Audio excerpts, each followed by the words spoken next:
नमस्ते साथियों, क्या आपने कभी महसूस किया है कि आपके आसपास कोई अदृश्य शक्ति मौजूद है? कोई ऐसी ताकत जो इंसान के आदेश पर काम करती है, जो नजर नहीं आती पर असर छोड़ जाती है। आज की इस साधना में हम बात करेंगे जिन साधना की। एक ऐसी साधना जो सदियों से गुप्त रखी गई है, पर आज आप इस रहस्य को जानेंगे। कैसे एक जिन को साधा जाता है, कैसे उससे संपर्क किया जाता है और कौन सी सावधानियां अनिवार्य हैं। अगर आपका मन कमजोर है या डर जल्दी लगता है, तो यह साधना आपके लिए नहीं है। यह सिर्फ उन लोगों के लिए है जिनके अंदर तंत्र साधना तंत्र और शक्ति की सच्ची लगन है। जिन कोई भूत या प्रेत नहीं होते। वे एक अग्नि तत्व से बने ऊर्जावान प्राणी हैं, जो मनुष्य से पहले इस धरती पर थे।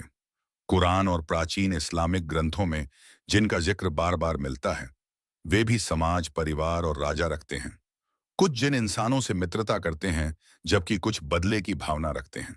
जिन्हों के 5 मुख्य वर्ग माने गए हैं। 1, मारिद, सबसे शक्तिशाली जिन। 2, इफरीत, अग्नि और हवा के स्वामी। 3, घूल, कब्रिस्तान में रहने वाले जिन। 4, सिलात, रूप बदलने वाले जिन।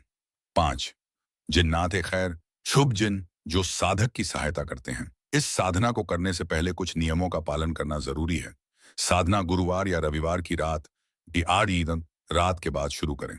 स्थान मिश्रम, शांत कमरा या छत जहां कोई ना आए। दिशा, पूर्व या उत्तर दिशा की ओर मुख करके बैठें। वस्त्र, सफेद या काले रंग के साफ कपड़े। सामने एक चांदी या पीतल का दीपक जलाएं, जिसमें सरसों का तेल हो। चारों ओर लोबान या गुग्गुल की धूप जलाएं। साधक को साधना से पहले उपवास या हल्का आहार लेना चाहिए। मन में डर या नकारात्मकता न रखें। साधना से पहले 3 बार बोलें, मैं पवित्र आत्मा से जुड़ने जा रहा हूं, किसी को हानि नहीं पहुंचाऊंगा। अब साधक आसन पर बैठ जाए। दीपक के सामने एक काले कपड़े पर सुरमा से जिनका नाम लिखें, या जन्नी या अजीज, अजीज।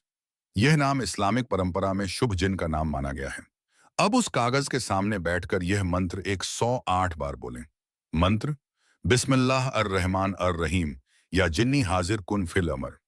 अर्थ, हे जिन्नी, मेरे आदेश से प्रकट हो। इस जप के दौरान मन एकाग्र रखें।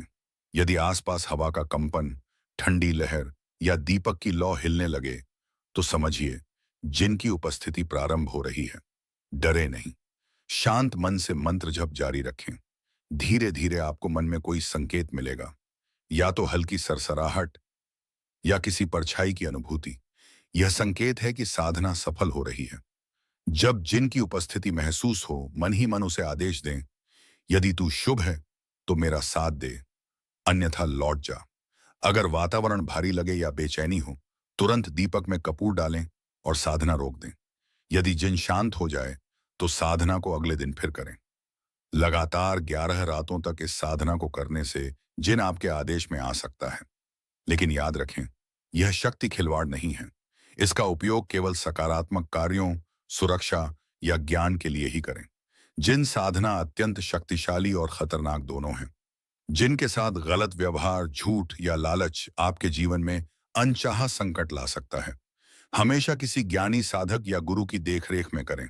अकेले प्रयोग करते समय स्थान को शुद्ध रखें और नमक पानी का छिड़काव करें। अंत में बोलें, या जिन्नी, आई हैव आप हवाया, शुक्रिया। तू अपने लोक में लौट जा, मैं तेरा आभारी हूं। दीपक बुझाकर साधना समाप्त करें। याद रखें, शक्ति हमेशा जिम्मेदारी के साथ आती है। तंत्र, साधना और आत्मिक विज्ञान का उद्देश्य दूसरों को नियंत्रित करना नहीं, बल्कि स्वयं को जानना और ऊर्जा को संतुलित करना है। अगर आपको यह साधना ज्ञानपूर्ण लगी हो, तो वीडियो को लाइक, सब्सक्राइब और शेयर करें। अगले वीडियो में मिलेंगे एक नई रहस्यमयी साधना के साथ। जय साधना शक्ति।